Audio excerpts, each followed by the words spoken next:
the press statement on the dredging of the rivers and the resumption of the Jonglei Canal. The print and social media is awash with reports of the arrival of equipment from Egypt in Unity State that are to be used for the dredging of the Nam and Bahr al-Ghazal rivers and by extension for the resumption of the Jonglei Canal. The ministry is receiving a lot of calls in regards to the dredging and resumption of the digging of the Jonglei Canal. With the unceasing queries, the ministry is issuing this press statement on the current developments such that the citizens of this country are clear of its position and stand. The mandate of the Ministry of Environment and Forestry is to protect, conserve, and to ensure the sustainable exploitation of the natural resources for the benefit of the current and the future generation.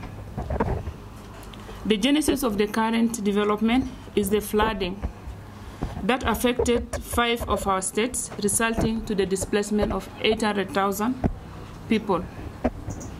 This flooding is a result of climate change, which all of us know, which the ministry has developed mitigation and adaptation strategies for that does not include dredging nor the resumption of the Jonglei Canal.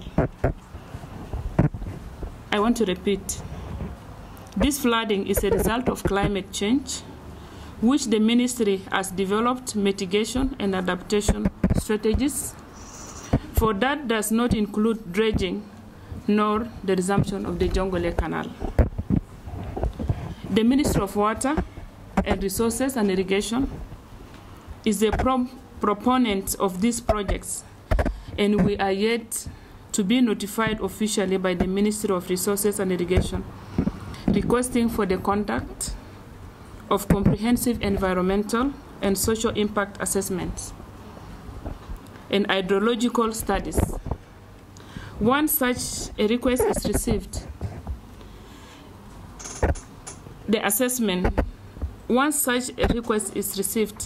the ministry will form a team of environmental experts to conduct the scoping and the screening of the project.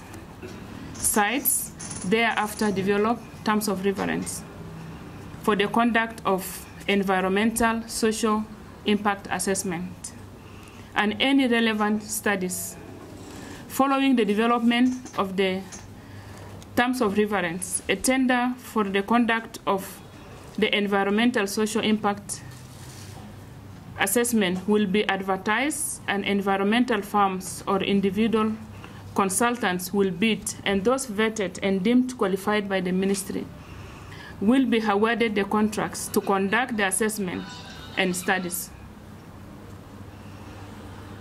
They will then submit their reports to the Ministry of Environment and Forestry for review and endorsement. If the report concludes that the projects have no minimal or severe environmental or social impact with recommended mitigation measures in place, then a letter of no objection will be issued and the project will commence. Therefore, since the above process has not commenced, any dredging of the rivers is illegal. On the resumption of the Jonglei Canal to drain the Sud wetland to mitigate floods, the Ministry of Environment and Forestry will not approve the resumption of completion of the canal because of the ecosystems services that Sud provides to our nation, the region, and the world at large. Finally, but not least, rest assured that the projects are not the remit of the single ministry, and that's why, as a cross-cutting ministry, with the mandate of protecting and conserving our environment, no project with such magnitude without the clearance of the ministry is to be implemented. My dear brothers and sisters, I think you have been following throughout the media, and we have been getting calls from all over that why the Minister of Environment is silent about this. I want to inform you that the Council of Ministers did not approve anything of this kind, and it is a sole responsibility of the government, the whole government, not a single ministry, not the Minister of Water, not the Minister of Environment, not the ministry, any ministry to do it singly. It has to be a project of the government, and if there is anything of such, it is the government of South Sudan and the people of South Sudan that are supposed to give the approval to such projects. And there are a lot of things that is to be carried out before the project commences. I also want to take this opportunity to inform you that we are going to celebrate, commemorate the World Environment Day on the 30th of this month. And I urge all of you to come with us together so that we support the ministry through the media and all houses, so that we also educate our people and do awareness on the importance of hygiene and environmental protection. Thank you so much. I think this is the end of my press statement. And if there are any questions, then I'm ready to answer. Thank you. Yes.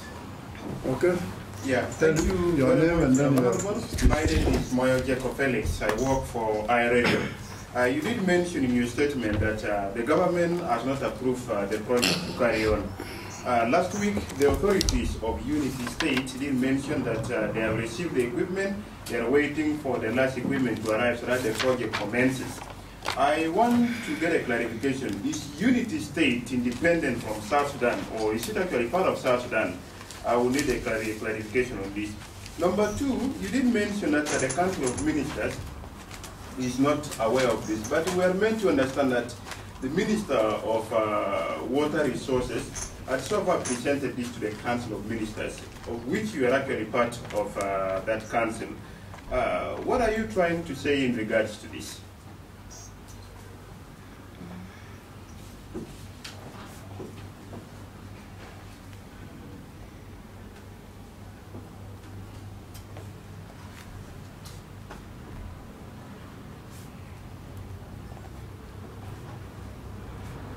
Yeah, We should take a round of 5 questions, then answers will be given. Yes. Thank you. I'm the DS Bone once again from Classic FM. You have mentioned in the briefing that the Ministry of Environment had developed some strategies to mitigate the flooding. I'd like to know what are those strategies. Then secondly, before issuing this press conference, did you contact the Ministry of Water to share or to find out why it has gone ahead with the project, yet it is not approved by the by the Council of Ministers? Thank you. Yes.